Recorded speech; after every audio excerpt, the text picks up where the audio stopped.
Now I'm going to go into Samadhi. Please bless me. Please chant the Maha Mantra one time.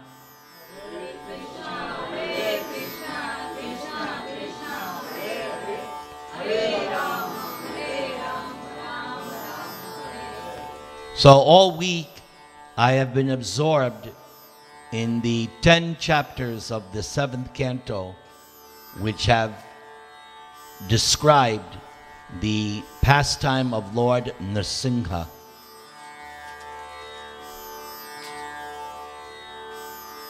The scene is the Rajasuya sacrifice performed by Yudhishthira. And at the Rajasuya sacrifice, Krishna killed Shishupal. And everybody saw the Atma, the super soul of Shishupal, leave his body and enter into Krishna's body. Everybody saw it like a meteor. So Yudhishthira inquired from Narada, "Can you please explain what I just saw?" So Narada tells him that actually this was the 3rd time that Shishupal had been killed by the Lord. That Shishupal was originally the gatekeeper in Vaikuntha, but he and the other Jai Vijay, they were known. So they offended the 4 Kumaras, and the 4 Kumaras cursed them, and they had the choice of either taking 7 births as devotees, bhaktas, or 3 births as demons. And they chose, "We want to return to our positions as soon as possible." So they agreed to take 3 births as the Lord's enemies, demons. So the first birth was Hiranyakashipu and Hiranyaksha. The second, Ravan, Kumbhakarna. And the third, Shishupal and Dantavakra. And after that, they were reinstated in their positions as gatekeepers in Vaikuntha. So then, Narada began to explain Hiranyakashipu. These 2 brothers, Hiranyaksha, Hiranyakashipu, were twins. Hiranyaksha was born first. Hiranyakashipu was conceived first. But Hiranyakashipu came out of the womb first, then Hiranyakashipu. Hiranyaksha terrorized the universe, and he even challenged Lord Varaha, not Varaha, he challenged Varuna. He challenged Varuna to a battle. And Varuna said, "No, I'm too old to fight, but soon someone will come who will satisfy your desire to fight." And so the Lord appeared as Varaha. And they fought, and the Lord killed Hiranyaksha. When Hiranyaksha was killed, Hiranyakashipu, his brother, performed the funeral ceremony. And at the funeral ceremony, Hiranyakashipu gave an excellent Bhagavad Gita class. If you read what you've read that section, it sounds like Hiranyakashipu should give the Sunday Feast lecture tomorrow. What he says is exactly straight out of Bhagavad Gita. But the problem is, he doesn't believe a word he says, because he's a demon. And he knows, I have to play politics here, so at a funeral, I have to talk like this. But he doesn't believe it. So after the funeral, Hiranyakashipu vows, "I will slay the killer of my brother, Lord Vishnu." So Hiranyakashipu went roaming throughout the universe to fight Lord Vishnu. And Lord Vishnu considered, Wherever I go, this rascal's going to follow me. So where can I go where he won't find me? I'll enter his heart. He'll never look for me there. So when Hiranyakashipu inhaled Lord Vishnu, he became invisible and entered his nostril and hid himself in Hiranyakashipu's heart, where he would never look to find. Then Hiranyakashipu decided, all right, I can't find Vishnu. Now I want to be the supreme ruler. I want to be the supreme person. So he performed severe penances. He stood on his tippy toes like this, with his hands stretched out for hundreds and hundreds of years. He wanted to do austerities that nobody could match. In time, insects and all kinds of living things, they tore at the flesh of Hiranyakashipu, and all that remained was his skeleton. But he did not die. And his whole body was covered by an anthill. But because of the austerities, fire was coming from his skull. And he kept his spirit soul in with the skeleton, and fire was coming. The demigods became very disturbed. They went to Lord Brahma.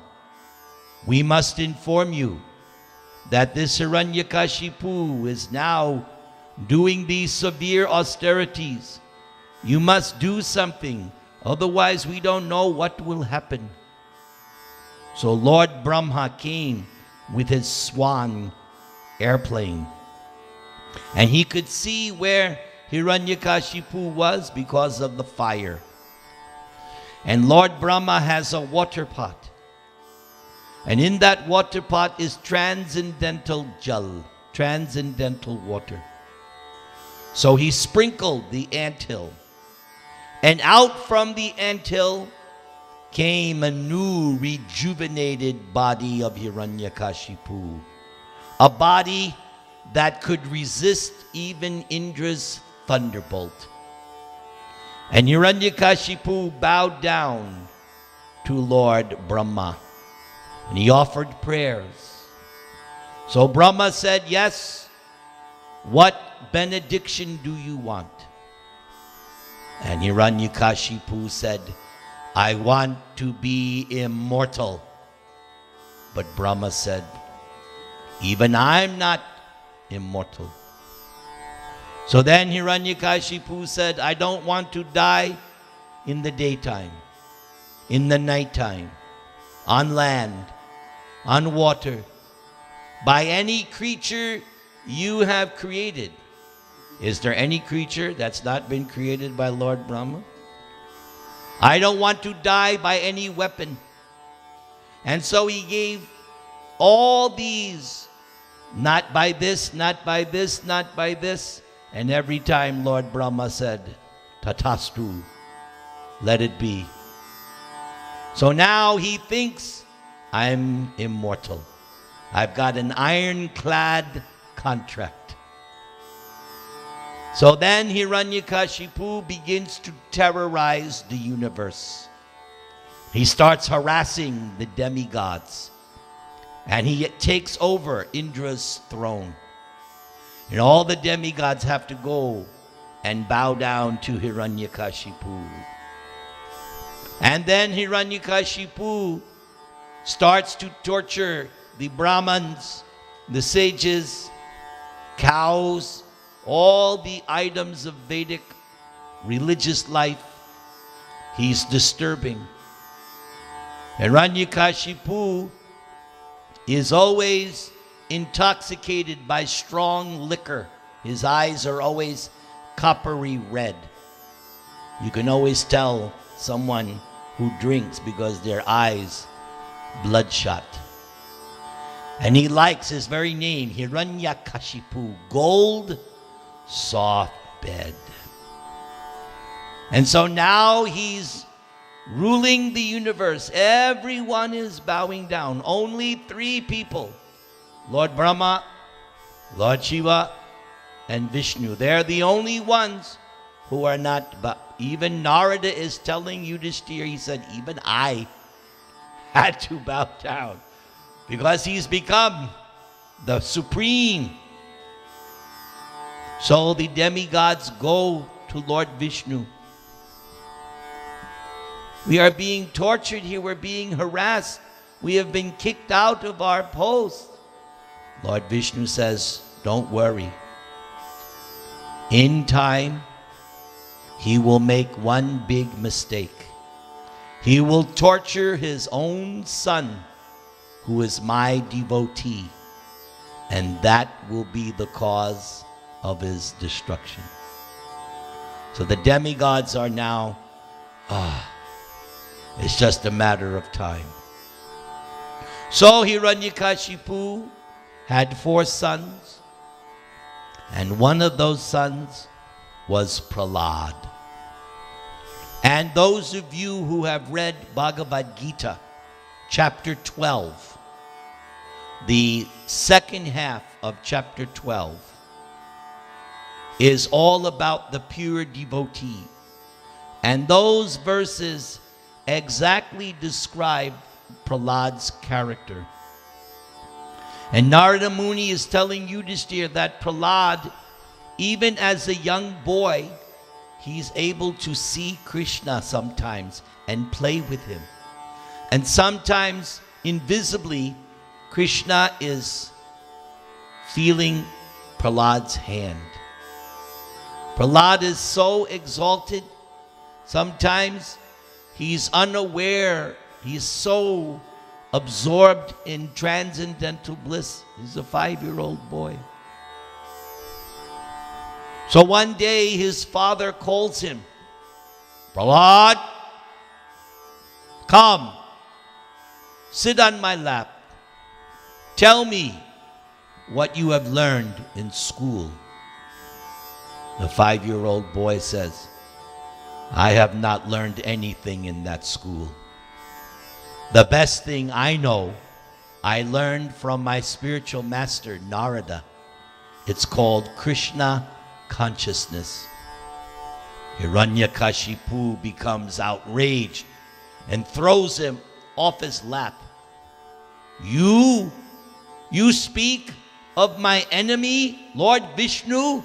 How dare you?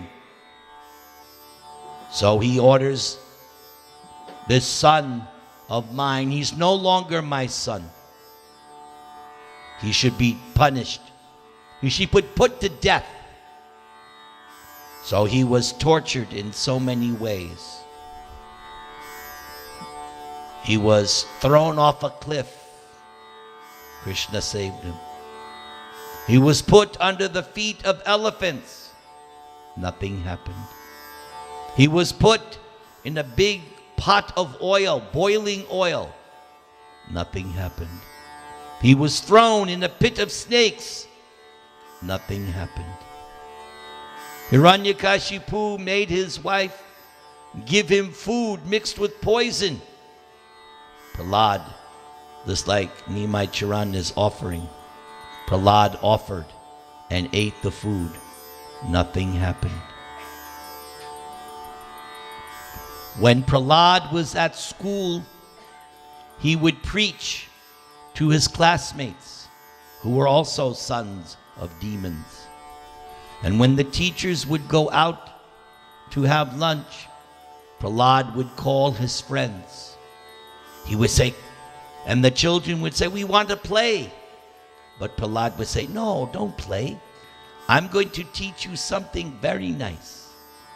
And Prahlad would teach them about Krishna consciousness. And he would get them to chant, Hare Krishna, Hare Krishna, Krishna Krishna, Hare Hare, Hare Rama, Hare Rama, Rama Rama, Hare Hare. The teachers came back and saw that all the boys were all becoming devotees. So they chastised Prahlad, and they went to his father and told Hiranyakashipu, your son, I don't know where he has gotten this, but he is preaching Krishna consciousness. And the boys asked him, the school boys asked him, where did you learn this? Because you're with us in the school. None of this stuff we are learning in school. Where did you learn it? So Prahlad told the story that when he was in the womb of his mother, his father was doing austerities. So Indra and the demigods captured Prahlad's mother, and they were going to take her and wait for her to give birth, and they were going to kill the child because they thought the son of Hiranyakashipu must be like him. But when the demigods headed by Indra were taking Prahlad's mother away, Narada Muni stopped and said, you cannot do anything to this child. He is protected by Lord Vishnu. He is a great devotee. So Hiranyakashipu's wife, she simply wanted protection. So Narada said, you can stay in my ashram and I will protect you. And I will let you stay there until you give birth. So while Prahlad's mother was staying in Narada's ashram, Narada would instruct her in the science of Krishna consciousness. And the child in the womb was hearing everything Narada was saying. So when Prahlad came out, he was already pure, self-realized devotee. And so the boys asked him, what did you learn when you were in the womb of your mother? And so Prahlad started to explain the basic concepts of Bhagavad Gita about the soul, about super soul, and about Krishna consciousness. So finally, Hiranyakashipu had had enough. And he became furious. And so he challenged his son. How is it that you can defy me? I am the supreme, yet you always talk about this God of yours. But I am supreme. Show me, where is your God? And Prahlad said, God is everywhere. And Hiranyakashipu laughed at his 5-year-old son. Your God is everywhere? Then is he in this pillar? And Prahlad said, yes, the Lord is in the pillar. So the Lord had to keep Prahlad's words true. So Hiranyakashipu said, now I will kill your God right before your eyes, and then I will kill you, because I am supreme. So Hiranyakashipu drew his sword, and he smashed the pillar. But when he smashed the pillar, he heard this tremendous sound, a sound he had never heard. It was so powerful. And Hiranyakashipu was looking all around, and out came the form of Lord Nṛsiṁha, half man, half lion. He had the body of a man and the face and nails of a lion. He had 4 arms. So Hiranyakashipu started to fight with the Lord. And Hiranyakashipu would fly up and appear here and appear there. And Lord Nṛsiṁha would capture him and let him go. Just like a snake will play with a mouse. The snake will swallow and let the mouse go. Swallow. Let him go. Swallow. So the Lord was playing with Hiranyakashipu, and when Hiranyakashipu would get free, he would say, "Oh, I'm going to win." But no, the Lord was waiting. What was he waiting for? When it's not night, when it's not day. So just at that moment, dusk, the Lord grabbed Hiranyakashipu and put him across his lap. Why? Not on land, not in the air, on his lap. And then he went to the doorway, not inside, not out. And no weapon, his nails. He kept all the benedictions of Lord Brahma intact.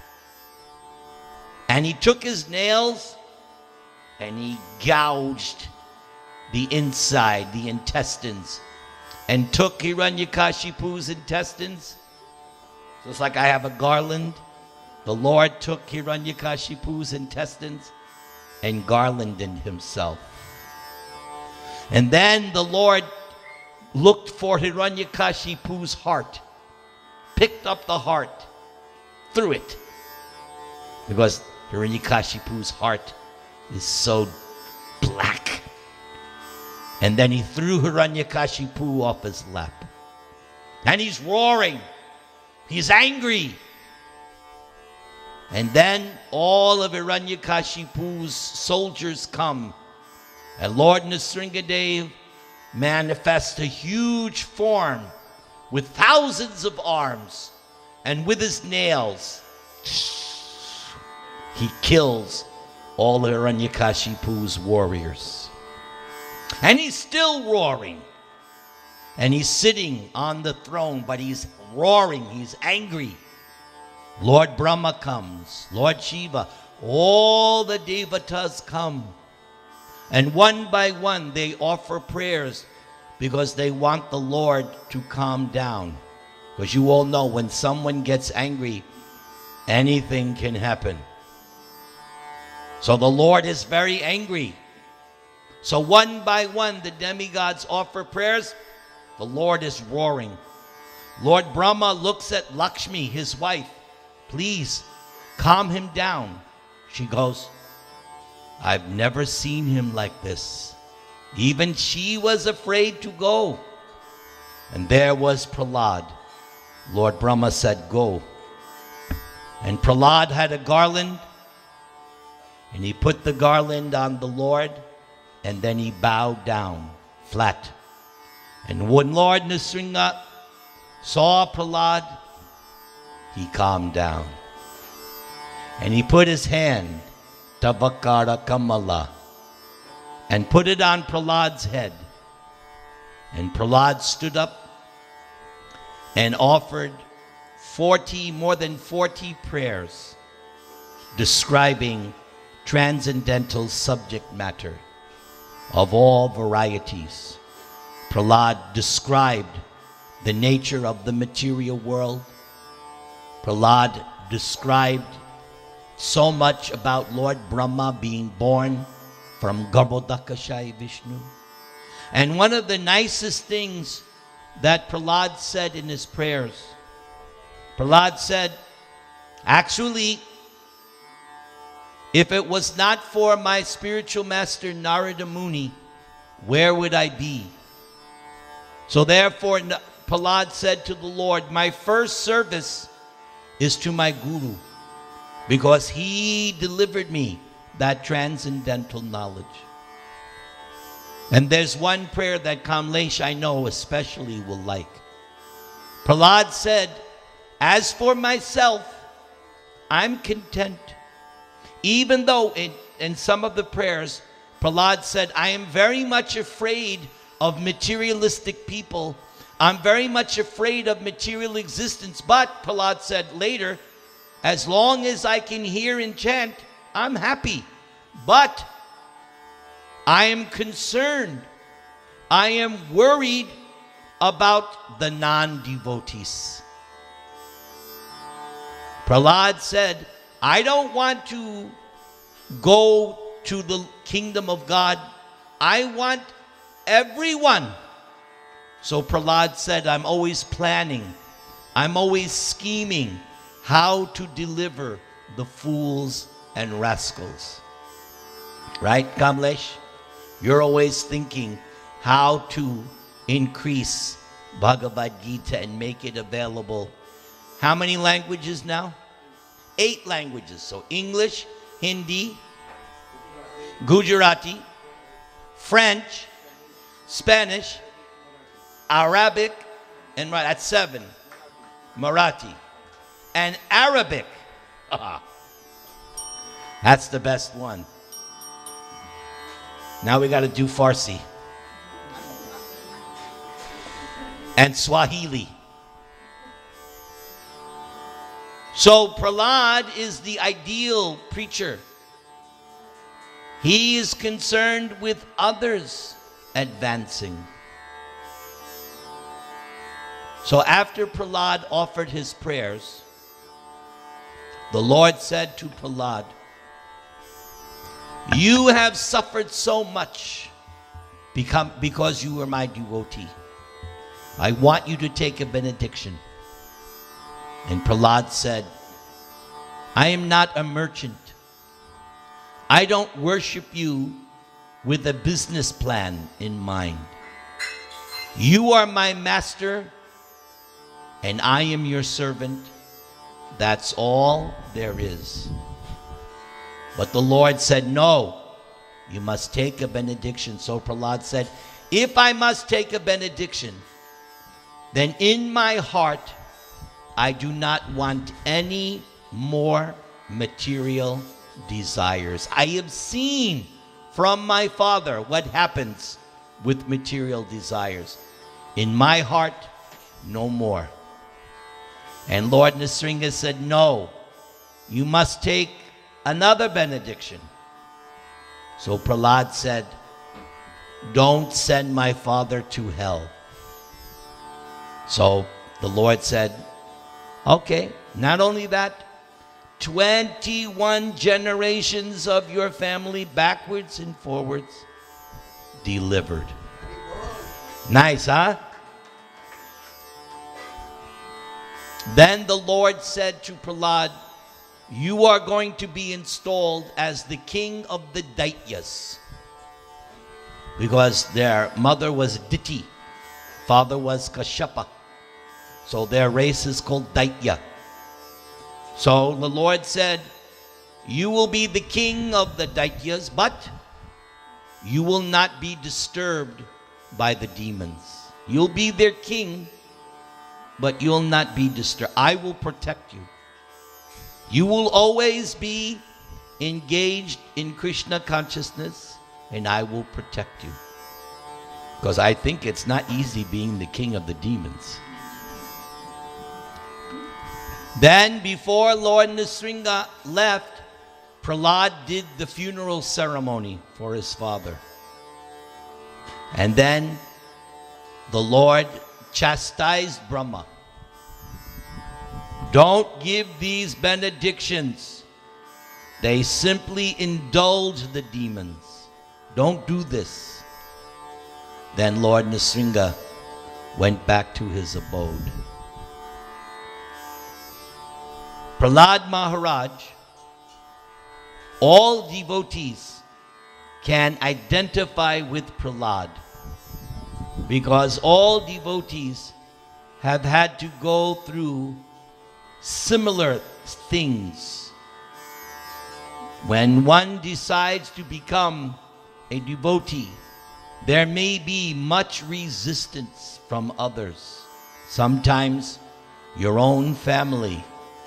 I know from personal experience and from the experience of hundreds and hundreds of people, especially families that are not Indian. Sometimes there is heavy retaliation. I know, for example, 2 devotees that came from very wealthy families. And the parents told them, you give up this Krishna or you're out of the will. And the devotee said, fine, I'll not give up Krishna. I know one personally. I know one Swami personally. He told me his story. He was supposed to inherit millions, and all he gets from his sister is like $100 a month because he wouldn't give up Krishna. That's the test. Krishna or millions. Hare Krishna, Krishna Krishna, Hare Hare, Hare Rama, Rama Rama. Meenakshi Vrajarani, I would like you to lead the kirtan. I want you to lead the kirtan